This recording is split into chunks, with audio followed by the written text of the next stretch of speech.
Nice out, huh? Yeah. Yeah, right, exactly.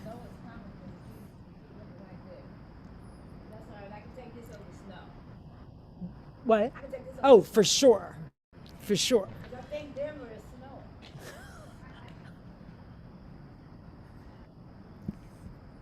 Hi, Shabbat Shalom. Hi. Good morning, Shabbat Shalom. Good to see you, Leslie, Aluma, Harley, Asher Chaim, which I'm sorry I haven't read your your email on Noah yet, but maybe it'll come up today. Okay, let me just see who's here in the room. We've got a couple of minutes, 2 minutes before we start. Good morning, Shabbat Shalom, Jay, Beth, Bob, Debbie, back in Florida? No, you're still in Colorado. Got it. You can unmute yourself and tell me where you are instead of playing charades. Hi, I'm in New York City with my friend Sharon. Hi there. Oh, Hello. how nice. How nice. And then we're Welcome going to New York City, Vermont although to I'm see. Next week, you'll see me on Shabbat in Vermont to see the leaves fall, changing. nice. Wow, you're all over the place. Well, I'm in Maryland visiting my daughter for at college at Goucher for Parents Weekend, so that's exciting. She's a freshman. Mazel tov, So she Mama, just started. and Thank you. Thank you. Shabbat Shalom. Thank you. Shabbat I'm Shalom. going off camera because I'm in a hotel. I love you. Bye. I'm in a hotel too. Hi, Alana. Good to see you. Mazel tov. And it's a parents' weekend? It is. It is. Wow. I'm Exciting. I'm in a Sheridan hotel right next door to the campus of Goucher College. Beautiful campus. Oh, all right. So, hi everybody. Shabbat Shalom. Welcome to our Torah study on Parshat Noach. And it's a sadly relevant parsha to our time, and I think that will come up in our study, of course. And I think we're gonna just dive in. Good morning, Stephen. Shabbat Shalom. Ella, Shabbat Shalom. Oh no, it's Elliot. I just saw your name. Hi, Elliot. Paul, good to see you again. Haven't seen you on screen in a while. Better to see you in person, but also good to see you on screen. Okay, so let's know if we can share the slide of the bracha. And who would like to recite the bracha this morning? Any takers? Aluma. Perfect. Brucha at Shechina, Eloteinu Ruach Haolam, Asher Kedushatnu b'mitzvotcha, v'tzivatnu b'asot divrei Torah. Amen. So blessed are you, the source of all revelation, who gives us the honor and privilege of Torah study and insight this morning. And with that, we're going to go to screen sharing, and I think you should have the link for the Safari source sheet. And here we go. Host disabled participant screen sharing. Noah, I need a little help from you so I can share my screen. You should be all set now. Okay, let's try it again. Yes, excellent. Okay, here we go. Okay.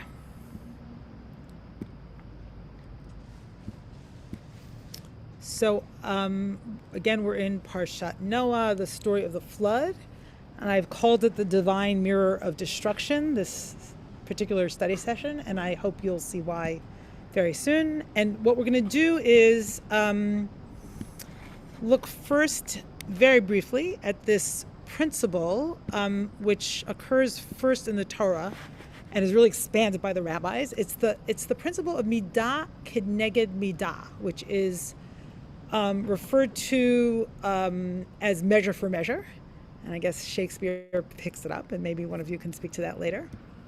And it's explicated with this statement, which appears throughout rabbinic literature, Bamidash Adam Moded Ba Modedim Lo.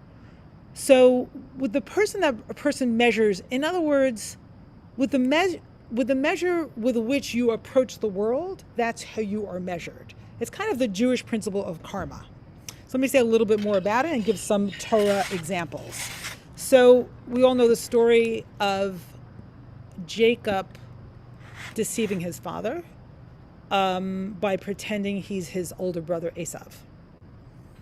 In turn, he is deceived by his father-in-law Laban when Jacob thinks he is marrying Rachel, but instead he is given Leah, the eldest, right? And when Jacob is horrified and outraged, Laban says, we don't do that, right? We don't allow the younger to be married before the older daughter. And I can give you example after example in Genesis and really throughout the Torah of midah keneged midah. And even though, often people point out that Jacob is not punished by God, Jacob throughout Genesis is punished by karma, right? So we could say indirectly God, depending on how we understand God. And here's another example, is that Jacob's older sons steal or have their younger brother and Jacob's beloved son, Joseph, kidnapped and sold into slavery. So stuff happens to Jacob all over, throughout his life, from the moment of deceiving his father, that entails a younger and older sibling. And I don't know about all of you, but I very much experience that kind of karmic retribution, not in what happens to me kind of physically, like not, in a car accident or I break my ankle and I go, oh, see what happened? I did this and this happened. But I see generational patterns and experiential patterns in my life that kind of mirror, so to speak, this mirroring principle. So we can talk more about that later, but all I want to do is introduce that principle and now look at Noach, the parsha of Noach, and you'll see why I want to refer to this principle, I hope. Okay, so let's introduce you to Noach, which actually comes up in the first parsha of the Torah, in Parshat Breshit. Noach is born towards the end of the parsha, and here is Noach's father. This is part of a long genealogy. Vayechi lemech 82 shana u'ma'at shana v'yoled ben. When Lamech had lived 182 years, I guess he put off having children, he begot a son, and he named him Noach. Vayikra et shemo Noach. So what does this name Noach mean? So it's very explicit here. Lamor is saying, Ze yenachamenu. This one will provide us relief or comfort us. Mima'asenu, from our work or our deeds. Umeitzvon yadenu, and from the sadness of our hands, min ha'adama asher erara Adonai, from the toil of our hands out of the very soil which the Lord placed under a curse. So we all remember the curse from the last parsha, and the curse is, right, Adam and Chava ate from the tree of knowledge of good and evil, ate da'at tov v'ra, and in response, God says the earth will be cursed, and now you will have to work the earth and toil, right? There'll be labor so that you can get the fruits of the earth, right? So there's some now, it's not organic, it's not natural that the earth will just give you its fruits. You will have to work very hard. And interestingly enough, women will also have to labor to deliver the fruits of their labor. Right, so labor will be painful in terms of the earth and in terms of bearing children. Okay, so there's some disconnect between the earth and who we are. But okay, so let's just hold that. And now we're still in the last parsha, but this gives you the prelude of Noach. Vayihi ki hechel ha'adam larov al pnei adam uvanot yuldu lahem. So when men began to increase on the earth, so it's interesting, if you remember, the command to human beings from God was pru urvu, right? You shall increase, right? So here they're fulfilling that mitzvah, right? And daughters were born to them. So, we're now in danger, right? Daughters are being born. Vayir'u v'nei ha'elohim et benot ha'adam. And the sons of the gods. Oh, that's interesting. What? The Torah is telling us that there are sons of gods? What gods? When they saw benot ha'adam, when they saw the daughters of human beings, that they were good. Ki tovotena. Vayikhu lahem nashim mikol asher bacharu. And they took wives, these divine beings, right? Took wives from among those that pleased them. Wow. Strange. It almost sounds like Roman or Greek mythology. Vayomer Adonai. So how does God respond to this? What's going on here, right? God doesn't seem to respond directly, but maybe obliquely, and we'll discuss this in a minute. Let's just read the verse. Vayomer Adonai lo yadun la yadon ruchi ba'adam la'olam. So God says, my breath shall not abide in human beings forever. B'shagam hu vasar v'hayu yamav mea ve'esrim shana. Since he too is flesh, let the days allowed him be 120 years. So whatever is going on here between this intermingling of divine beings and daughters of Adam, God responds with a limit, right? You think that human beings are going to get to be immortal? That's not happening. They can only live to 120 years. Okay, that gets complicated, but basically God is putting a limit and insisting on mortality. And if you read Genesis 1 through 11, you see that God again and again wants to and needs to put a separation between human beings and God in all kinds of ways, beginning with, you need to leave the garden. Because if you don't leave the garden, now that you have da'at, tov v'ra, now that you have knowledge of good and evil, if you eat from the tree of immortality, you can be just like God, and that can't happen, right? That can't happen. So from Genesis 1 through 11, all about the difference, the distinction between human beings and God. But, as my chavruta, Rabbi Sharon Cohen-Anisfeld, who I think is here, although I can't see her on the screen right this second, said, it's so interesting because as soon as we're created in the image of God, right? And then God's like, no, you can't be God, you can't be God, you can't be God. So there's this interesting or maybe paradoxical likeness and separateness. Okay, so let's now go on. So more mythological stuff, right? Hanephilim hayu va'aretz vayamim hahem. And I mean mythological in terms of what we associate with Roman and Greek mythology. So I'm just using it narrowly in that sense. Bayamim hahem v'gam acharechen asher yavo'u v'nei Elohim el benot Adam v'yaldu lahem hema hagiborim asher me'olam anshe Hashem. It was then and later too that the Nephilim appeared on earth. So the Nephilim are these mythical giants when the divine beings cohabited with the daughters of men who bore them offspring. Okay, so giants and divine beings and commingling. And if you remember, I think it's Zeus was born as or is the son of Zeus born as a commingling of the divine and human, and also Gilgamesh. So maybe someone who knows more about, these kinds of mythologies can fill us in on that. And they were heroes, the heroes of old, the men of renown. Wow. So all these mythical beings and giants and, again, gods in the plural. Okay, so how does God respond to all this, right? Vaya'ar Adonai ki rabbah ra'at ha'adam ba'aretz. What does God see? The Lord saw how great was man's wickedness on earth, or rawness. So now if we go back, let's think a little bit about how tov v'ra, good and bad, is unfolding in biblical literature until now.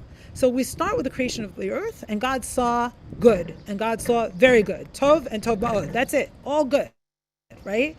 And then human beings come into the world, and we find a polarity in the shape of the tree of knowledge of good and evil, right?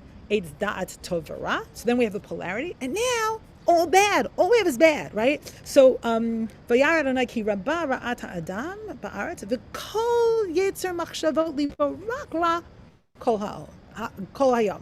So and the every plan devised by his mind, or every shape of all of human beings' thoughts or heart thoughts are only bad, kol hayom. There's nothing good here, right? God sees only bad. And how does God respond? Vayinachem Adonai ki asa et ha'adam ba'aretz vayit'atzev el libo. And God regrets creating human beings. I made a mistake. This is a big mess, right? I don't want to be in this project. I don't want this project. But yitatsev el libo, and God is pain to God's heart. And it's such a sad, reflexive verb for sadness. But yitatsev, right? I really feel right now for God. Or the character of God in the Torah, unless I say, in case you are disturbed by all this anthropomorphic imagery. Vayomer Adonai, what does God say? Emchet Adam asher barati me'al pnei ha'adama. I will erase human beings that I created from the face of the earth. Me'adam ad behema. From human beings to animals. Ad remes, ad the creepy crawlies, ad of hashamayim, and even the birds in the sky. Ki nichamti ki asitim, because I regret having made them. Now, if we look at this verb, vayinachem, regret, and again, ki nichamti, regret, we also, ding, ding, ding, think about the name of Noach, right? The name of Noach is the root of this verb, right? Nun chet. How interesting. So the same word for comfort is also the word for regret, right? And when I read this, I think very much of depression, at least as I experience it. All you see is bad, nothing is good, and you just want to destroy everything, right? You can't tolerate everything, and you want to erase, right? You want to erase. So that's my association to God here. Okay, so now we go to the beginning of the parsha.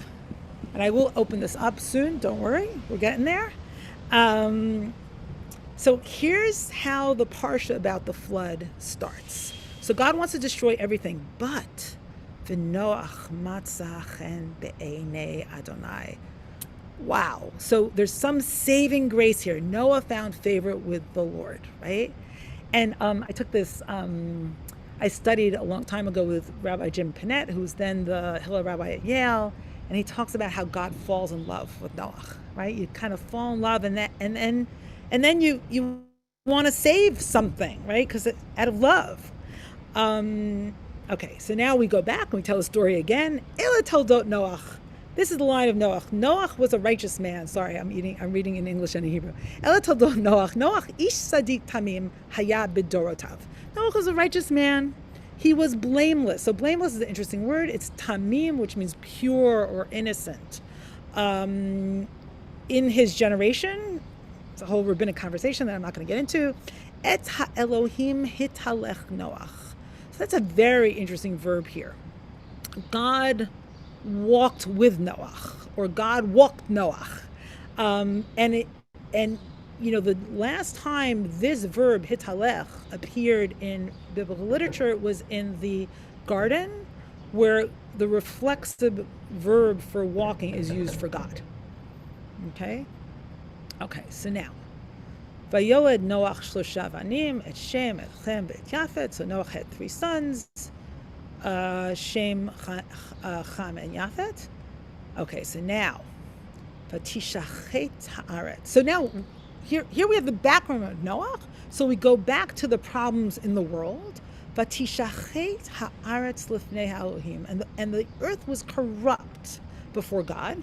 But this verb here, vatishachet, also means destroyed, right? Or to destroy, or here destroy is the passive form of the verb.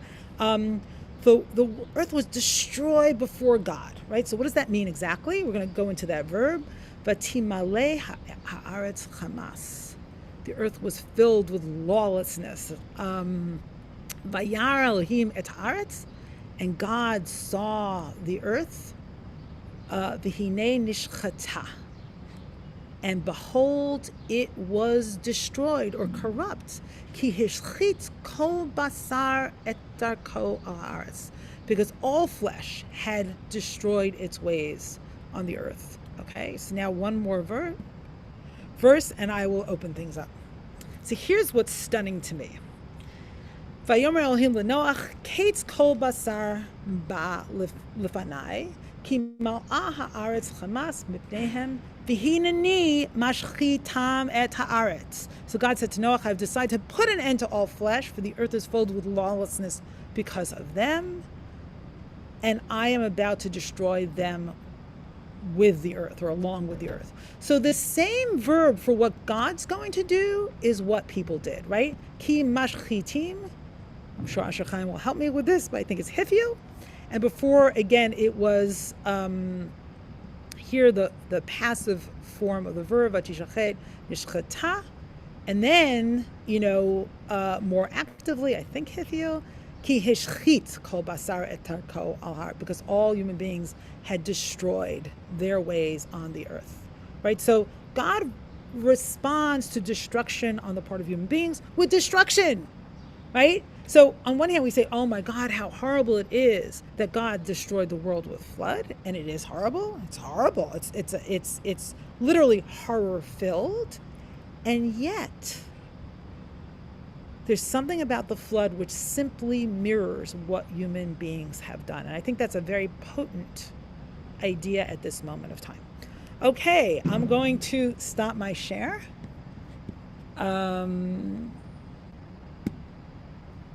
And see how many hands we have. And as usual, I'm going to invite people to be as concise as they can so that we have as many voices as possible on the table. Okay, so I'm going to go to Sharon, Elliott, Joe St. George. Sharon, you can unmute yourself. Go ahead. Good morning. Thank you Good so morning. much. You can hear me, right? I can. Awesome. So I have always historically had an issue about going to work as a punishment.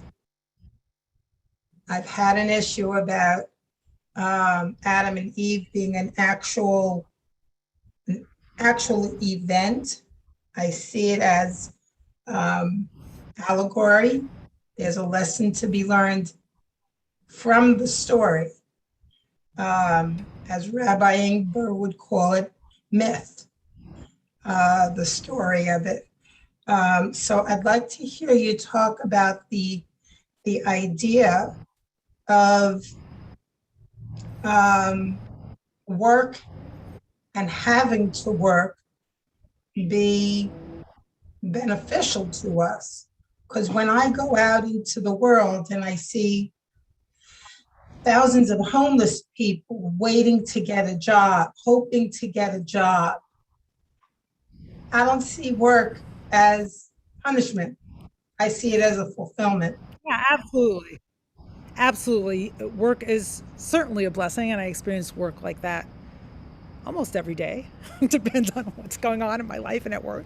But yeah, work is a supreme blessing. So I often talk about the story of the Garden of Eden as a story human beings tell about having to grow up, right? And having to deal with hard things. So of course work is a blessing, but first of all, it's not a blessing for everybody. It's often toil and endless drudgery, right? Depending, and that's very class-based, right? That's a very complicated question. But I think that there's something about, so if the Garden of Eden is the myth we tell to explain the human condition and especially human, adult responsibilities, then we grow up to responsibilities of work that are often difficult, right? So Is that a curse or not? I think it depends how one experiences it. But there's something about the Garden of Eden where everything is just handed to you and it's organic, and there's not this division between us and the earth and us and God. So I think that connection is disrupted and individuation, right, is born. I hope that makes sense. Completely. Thank you. Oh, you're welcome. Okay, so I see lots of hands. Wow. So I said Elliot, Joe St. George. I don't know if Nehemiah is sort of saving his place online for later. Jessica and Asher Chaim. And then I'm going to close it for now and go and then do some more text and open it up again. So if you have things that you want to say right now, you can put them in the chat. Okay. So I think, okay, Kathy Lynn, you're up for later. Okay. We're going to save your spot for later. Elliot. Yeah, so what I find interesting is that God doesn't come to Noah and say, I've destroyed everything. I've had it, and I'm sick and tired of what's going on. He says, I'm about to destroy, and that's interesting to me. That it's like he's almost like confiding in Noah in a certain way, and saying like, what, nice. What, what am I supposed to do here? Like this is terrible. So the fact it represents a confiding and a chance, which I find interesting. And then the other thing I think about, just in terms of what's going on now, and given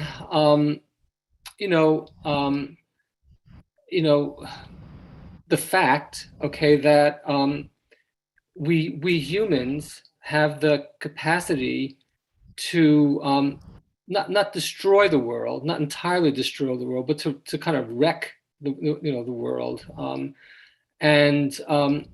What position are we in? What position are the Noahs of our day in with this warning? Okay, so we're getting a warning now from science. Okay, saying that, listen, if you keep doing this, you're gonna wreck the whole project. So we have a chance, I guess, in the same way that Noah had a chance. Yeah, and it's interesting that Noah and Abraham are often compared because, and I think it's particularly because of the point you just raised, because God confides in Abraham, I'm about to destroy stone. Oh, that's interesting. What's going on there, Noah? Can you help me? Someone just shared their screen and I think they shouldn't have. Yep, let me do that. All right, thank you so much. And I'm not sure if this is a security issue, Noah, so just check into whatever that was. Thank you so much. So God confides in Abraham. Abraham argues with God. Oops, him. In terms of character in the Torah, I'm referring to God as male, but God is not male. Or we shouldn't only have male images of the divine. And here Noah doesn't argue. So some commentators and critics blame Noah for that, right? Noah should have argued. So exactly. So Elliot, we're living with this warning at this moment, right? And what's our response? Thank you. Okay, lots of wonderful hands here. Okay, I think Joe, you're up, and I think I called on Asher Chaim and Jessica, and then everyone else, I'm going to wait for the next round. So hold your thoughts. Shabbat Shalom. Good morning, and thank you. I have a quick statement, but a real deep question. I just, in response to the young lady who spoke before, I am so grateful that we have the Torah that gives us the most accurate account of creation. I've read the Torah, the Quran. I've read the Hindu book, Buddhist books. None of them start with "in the beginning." It shows the audaciousness of God to just come point blank and just tell us, "I'm telling you the beginning, what I did and what I didn't do. You have to, if you want to believe, you don't have to." But I struggle because those who use evolutionary constructs, I struggle as a Black woman with evolution because it puts me down. I'm still a monkey and I don't get to evolve, right? Black people are still called monkeys today. And so I have problems with that construct of creation coming from a big bang, not from an intelligent being that loved us enough. But my question is, when you said that you're using anthropomorphic language to describe God, is that truly anthropomorphic? Because that's a real term that is used in evolutionary theory, as opposed to we serve a big ginormous God who can be a physical being that chooses not to let us see him or her, or however.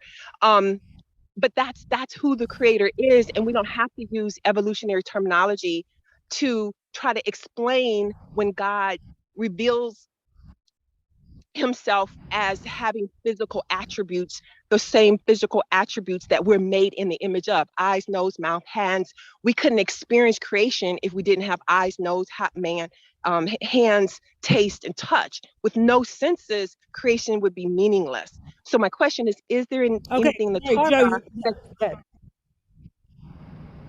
is there anything in Sorry, the finish Torah your sentence. that is there anything in the Torah that speaks against God having a body, but that is just unseen?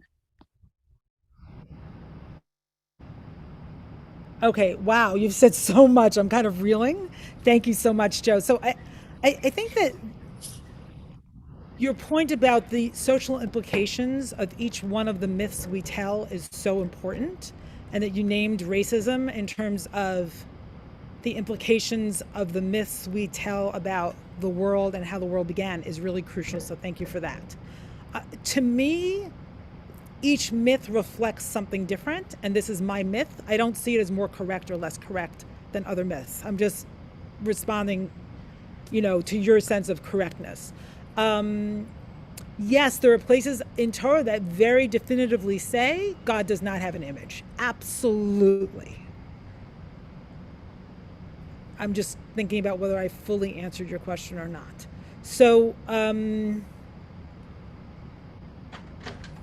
yeah, interesting. I see the well, I'm gonna I think close he it there. did. I was just saying that he's unseen to us because we are in this sin flesh, but it doesn't mean he doesn't exist. So I got to say, as a lawyer, just because something isn't there doesn't mean it doesn't exist. It just means we have no evidence of it. So we cannot definitively say something isn't. And that's the background through which I see the lenses of the unseen God. He says, no man has seen me. I agree with that. But does that mean he doesn't have a body? No, it just means we can't see it. And I am not Okay, a Joe, I'm going to cut creator. you off because I'm sorry. Joe, there are a lot of other hands. I'm going to cut you off. I will say that there are so many understandings of who God is and isn't. And so one of my understandings of God is a noun, God is a verb. So it's very complicated, and I'm going to move on because that would be a whole separate course. Okay. All right, I think Jessica's on deck, and then Nehemiah, and then I'm going to ask the other people who are raising their hands to wait for the next round. Jessica, yeah, go ahead. Can you hear me? Yeah, I think so. I'm sorry, I'm sick, so my voice is poor, and Oh, don't have the capacity to write in the chat right now. But I just wanted to say back to, well, first of all, God saying, I'm going to start over, I'm going to wipe out the world, kind of reminds me of the Demeter Persephone myth, when Demeter rips up the world when her daughter is lost. So in the underworld, and she kind of rips up the world every year, which is why we have winter. And so that mythology of ripping up the world kind of as an emotional reaction wow. is old. And then I just wanted to quickly say about Measure for Measure, when you brought it up before, that's a play that's really about the temperance of justice with mercy, and really looking at rules versus mercy. And then, as Portia said in Merchant of Venice, that earthly power doth show likest to God when mercy seasons justice. So that sense of God being merciful to Oh, I didn't hear all that whole line. Can Can you do it one more time, Jessica? I didn't hear the whole line. Sorry, it's The my quote. my sicky voice. She says that that basically humans are most like God when mercy seasons justice. And so I see that God Wow. had this, like, this is just, I'm going to wipe out the world. But then there was mercy for Noah. Yeah. But I wonder, Yeah, beautiful. were those three Beautiful. sons on the boat? Were those three sons on Sorry, the we're boat? what? Were those three sons on the boat? Yeah. Yes, those three sons and their wives on the boat. On the boat. Okay. Thank you, Jessica. And this reminds me, in my chavruta this morning with Sharon, we were talking about like what interrupts measure for measure, like what interrupts this grand and endless mirroring. And one of the things that interrupts is compassion or rachamim, right? So then it's no longer meeting the punishment that you've been meted out, so to speak. Okay, Nehemiah, and then we're going to do some more text, and then I'm going to turn back to this conversation. I know something very rich is happening in the chat. I wish I knew what it was, but I will look at it later. Nehemiah, brief comment. You got to unmute. Nehemiah, unmute.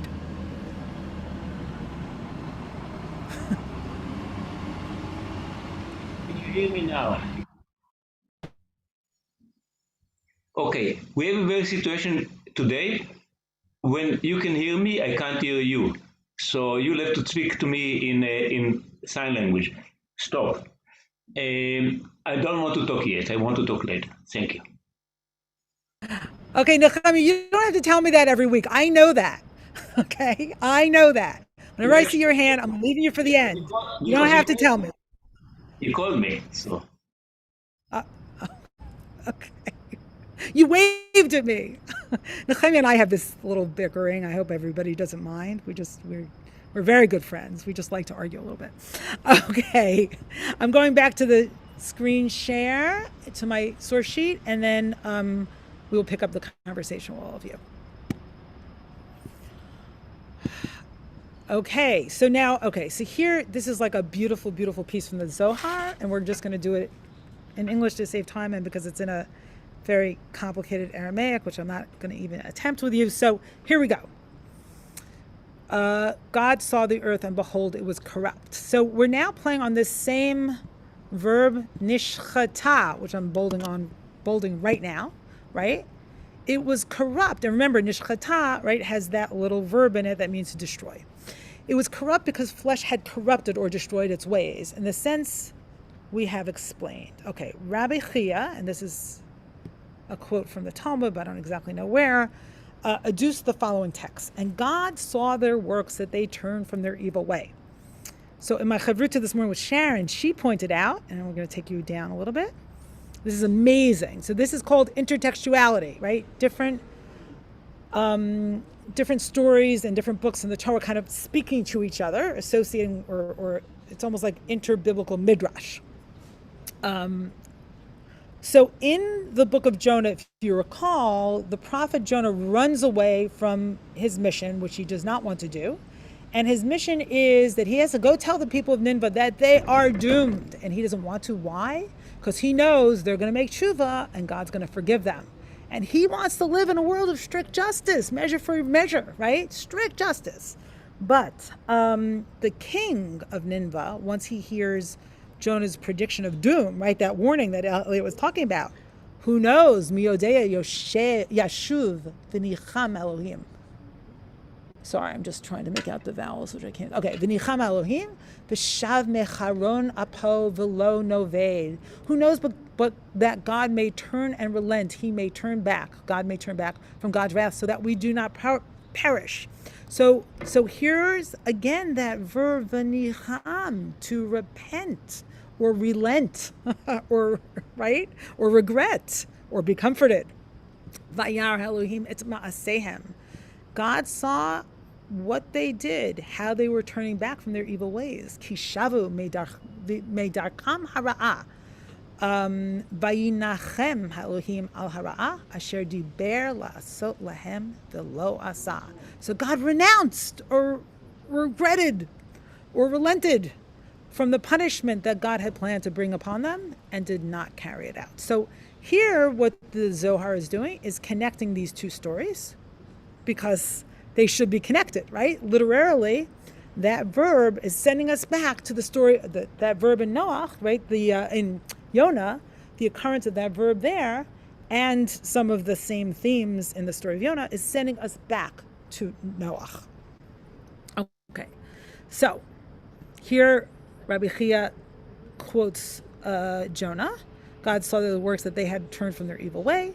See now, he said, when the sons of men are righteous and observe the commands of the Torah, the earth becomes invigorated. I love that sense, right? That image, that the very earth becomes invigorated and a fullness of joy pervades it, because then the Shekhinah, God's immanent presence, rests upon the earth, and there is thus gladness above as well as below. So there's something about observing God's commands, and let's not construe these commands narrowly. I think for the moment it's better to construe them broadly. When we listen to the instructions, right, the divine instructions, or cosmic instructions of the world, right? We listen to them, then there is gladness. But when men and women corrupt and others corrupt their way and do not observe the commands of the Torah and sin before their master, they, as it were, thrust the Shekhinah out of the world. So it's we who exile the Shekhinah. And the earth is thus left in a corrupt or destroyed state. For the Shekhinah being thrust out, another spirit comes and hovers over the world. Oh, another spirit. So we drive out the Shekhinah. What comes in its wake? It's kind of an allusion to the demonic, which is very big in Kabbalistic literature. Rabbi Chia continued, it is written here in connection with Noach, and God saw the earth, and behold, it was corrupt or destroyed. Contrast this with the verse, and God saw their deeds, that they turned from their evil way. There the earth called to God, reaching out towards heaven. Okay, so now it gets into a lot of imagery about a man and a woman and exploiting a woman, and we're not going to get into that right now. I just want to point out one thing. So this is the Beit Yaakov commentary to Genesis. And the earth was corrupted. Vatishachet, root shachet. The use of this particular root, which is the same as that used for the destruction by the flood in verse 14, brings home the fact that this punishment was midah k'neged midah, measure for measure. So that's really interesting. And the Zohar is definitely playing with how this mirroring, this almost moral mirroring works. So we destroy and we thereby drive out the Shekhinah. And when the Shekhinah is driven out, and we suffer the consequences of what takes the Shekhinah's place. What spirits take the Shekhinah's place. Okay, I'm going to stop my share. I know there's a lot on the table here, but let's try to focus really on the destruction of the earth, God's destruction, and that mirroring principle. Okay, let's just try to focus on that. Okay, so we have lots and lots of people who want to talk. And I'm going to ask you again to be as brief as possible so we can hear from all of you. Okay, so I'm going to go to, here's my lineup, and if someone can help me with the lineup, that would be great. No, if you could even put the lineup in the chat. Okay, Aluma, Jay, Amy, Ronnie, who am I missing? Wait, You're missing Barbara. Kathy Lynn was first, actually. Thank you. Okay, Kathy Lynn and Nehemiah, and I think I got everybody, yeah? Yes? Okay, great. All right, so let's see if, okay, so I think I said Aluma first. Go ahead. I want to thank you. Your teachings just keep getting deeper and deeper and deeper. I just want to ask you before I make my statement, can you repeat the quote you started this out with, the whole measure for measure quote for me? Sure. So, b'midah she'adam modedin, something like ba modedim oto. Which means if someone yeah, let me, you know what? Let me just look back for a second. I'm going to read it to you exactly in case I didn't remember it. Hold on. Okay. B'midah she'adam moded, ba modedin lo. which translates roughly as whatever the measure of someone is what happens. With a measure that a person, measures, that measure a person is measured with. Okay, great. I really want to thank you how this is connecting everything that you've brought forth, at least for me. I have always thought of Tselem as being a very inward thing, like in the image of God as being embodied in the body. But through this teaching, I'm seeing that image is also reflective, connected to the measure for measure, meaning how we act, how we treat someone is reflected outward. The earth absorbs it, the community you're in absorbs it. And so image here is not just an inward image, it's actually the inner shadow and also the shadow that you cast outward. And I think that's just such a beautiful thing to be able to say and see, like, what we actually do really is reflected out in such a bigger way than we have any idea. And yeah, it's not just about like embodying God's wonderful attributes inside. Also, you might embody them, but you don't put them out there, and there's not that reflection, that mirror. What's caught in between comes down, and there's total destruction. Beautiful. Yeah, I think you really kind of captured this sort of essential, like we're creating God's image, but we're kind of created as a mirror of God and as a mirror period, right? Our reflective capacities are like intense, right? And I wrote a piece that's quoted at the end, and you can read the whole thing if you like, about mirror neurons, right? We fundamentally in our nervous systems, we reflect each other. Wow, that's incredible, right? So a mirror neuron, as far as I understand it, and the scientists amongst you will help me, maybe Paul will help me, as far is that when we see somebody doing something and when we do that thing, right, in both cases, the same neurons fire. That's amazing. Wow. So we're always reflecting each other. Okay.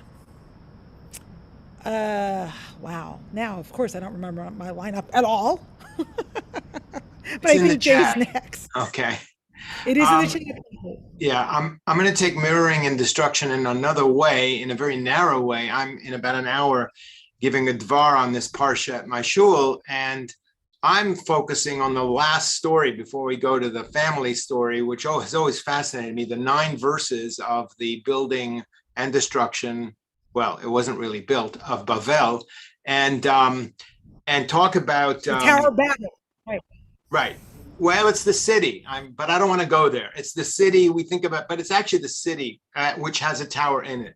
And if you think about destruction and wrecking, the builders, in their focus on concentrating the population and having one language and one set of words for everyone, is totally going against the project of God. I mean, I could go into all this stuff, which I will, but that is clearly not what God intends. And so what does God do? God comes down and she destroys that whole project, basically saying, using the verb that's kind of translates as, there's no limits, there's no borders to what they could do. So here again, it's a mirroring of, in 9 verses, the entire story of Noach, in terms of destroying projects and the danger of no limits and no borders. Thank you. And you'll hear actually the bar mitzvah boy today talking about exactly that story. So that'll be fun. And and God's interested in diversity. I'll be giving my own in my shul, so I won't be there, sorry. Right. Yeah, God's interested in diversity, which I think we're going to end on that note, God willing, so to speak. Okay, next is Amy. Good morning. Hi, Amy. Shabbat shalom. Shabbat shalom. I want to give you 3 super quick midrashim and then a question. The most beautiful singer that ever lived was Noah's wife, because she kept all the animals quiet and calm, and they didn't need each other. Wow. Singing to them, and they kept calm. Wow. That's beautiful. You always, wow. Yeah, go ahead. I'm sorry. The phoenix No, was you always teach me midrashim that I don't know, so thank you. Go ahead. okay. The phoenix was created on the ark. The phoenix watched Noah feed the other animals and had so much compassion for him and all the hard work that Noah had to do that he didn't say anything. He didn't hold up his wing and say, "I'm hungry, help feed me." He just had compassion for Noah, and so he died. God saw how much compassion he is and brought him back through the flame. And that's why the phoenix continues to rise. And Beautiful. and Wow. a midrashim that I learned this week was just like in Kabul, when the plane was taking off and people were holding on to the plane, 700 people showed up to Noah's Ark. They wanted to get on the Ark, but it was the animals. It was the lions and the various scary animals that chased them away and said, "No, you can't come on." And the last, I have a question. Do you think that they found dinosaur bones and said, "Hey, there must have been some mass destruction, otherwise we'd still have dinosaurs roaming about"? And that's where the story of Noah sort of was justified. Oh, I like that. I have no idea, but it's a great thought. Thank you. Have a good week. Yeah. Shavua Tov. Yeah, thank you, Amy. I love those midrashim. Thank you. And I'm sorry I can't answer your question more fully. Okay, our next person up is Ronnie Sharpman from Riverdale. Hi, Ronnie. Hi, Shabbat Shalom, everybody. I was so interested in the reading that compares Noah to Jonah, because if we think about God's character as it's portrayed in God, a Biography, that wonderful book, in the Noah story, he doesn't give any warning.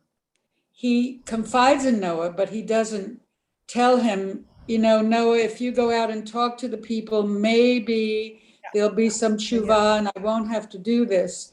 And so it's as if God has evolved over the course of his relationships to understand that he can't just keep destroying everything that looks evil. He has to give everybody the opportunity to do tshuva. And I remember a teaching from Aviva Zornberg that said, in the Noah story, God is actually psychotic. I mean, he's just created the world, and now he completely destroys it without actually trying in any way to see if things can be saved. And he looks down on what he's created and realizes that it had this capacity to turn into utter corruption and evil. And so he just wants to wipe it clean. It's fascinating that. Yes, absolutely. Absolutely. This feels a bit like a 2-year-old tantrum for sure. But this midrash about God, redrafting the world again and again, right before the world is created, like God destroys draft after, like that impulse of destruction we find throughout the Torah, because God wants to destroy the people of Israel, like after the golden calf, after the spies, and says to Moshe, I'm going to wipe everybody out and start from you. So this is a pattern. Like God's destructive impulse is definitely at war in the Torah with God's creative impulse, for sure. And I like what you're saying about Jonah sort of mirroring, so to speak, a more mature, iteration of the divine with tshuva as being sort of at the forefront, right? So one can live with one's frustration and not destroy. Like, how does one do that? How does God do that? That's great. Thank you, Ronnie. Thank you. Okay, so we have a lot of hands on deck. So I'm going to ask everybody really now, like really to be quick. Okay, so Barbara, you're up. Really concise. That's the challenge of the moment. All right, concise. So I'm just responding to all the learned people here and this comment about measure for measure. And I just think that so often bad things are happening and there is in fact no corresponding response. And that, even in our present day experience, There is no corresponding response. We would like it to be black and white. We always hope the bad guy is going to get it. And for example, and really, and Ronnie, you just said it was just discussed, this kind of grayer area and maturity of our understanding of our relationship to the divine and our relationship to ourselves. And so that's all. I just wanted to throw that into the pot. Yeah, no, Barbara, I'm so glad you raised that because this measure for measure stuff is dangerous, right? It's really complicated. So I'm going to suggest the following. Here's how it might work, okay? So, Nechemia, I haven't forgotten about you. You're raising your hand again? I have not forgotten about you. Here's how it could work, okay? So it doesn't, okay. I'm just thinking about this. It clearly doesn't work on any external level that we can see. People are murdered, people are, horrible things happen to people, people get sick, people die. I mean, there's no correspondence. I mean, it's the world is horrifyingly random on some level. On another level, and maybe it's even a psychological level, there is intergenerational suffering, and there's suffering within one generation that perhaps mirrors actions that began long before we were born, perhaps, right? Or do you mean David, King David? Okay, sorry, I just noticed something in the chat. And perhaps, also mirrors actions of our own.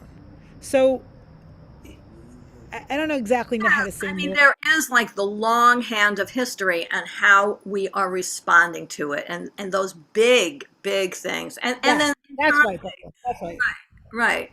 So. And I'll also say, I think what's happening on the earth right now, the destruction that is happening in terms of floods and heat and drought and I think that is the kind of reflecting back to us. It's like a Buddhist cause and effect approach.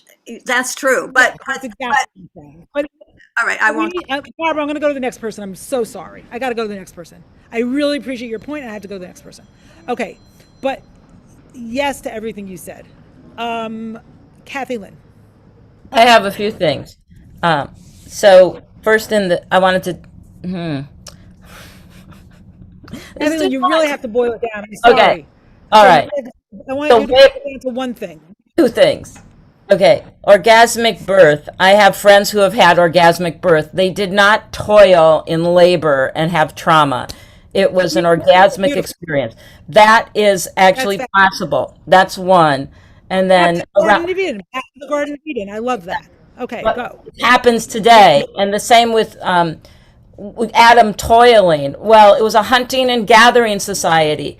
As our religion evolved, it's a patriarchy. We were hunter gatherers initially, and at that time it wasn't toil.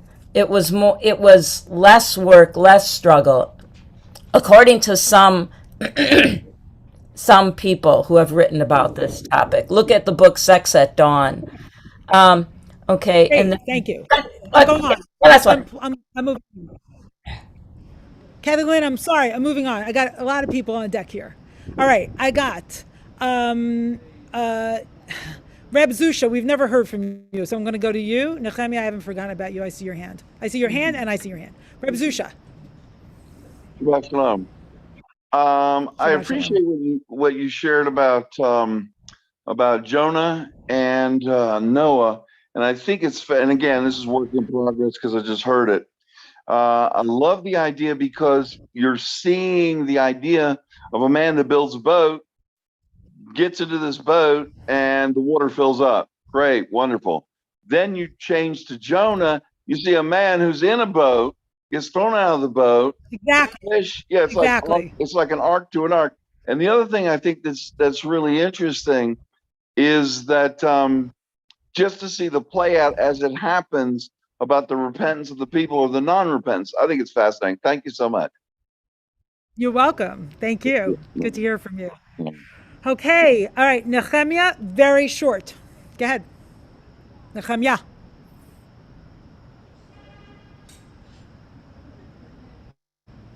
You have to unmute, Nehemiah.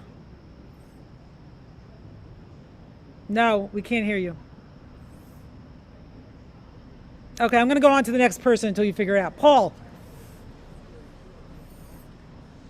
Paul.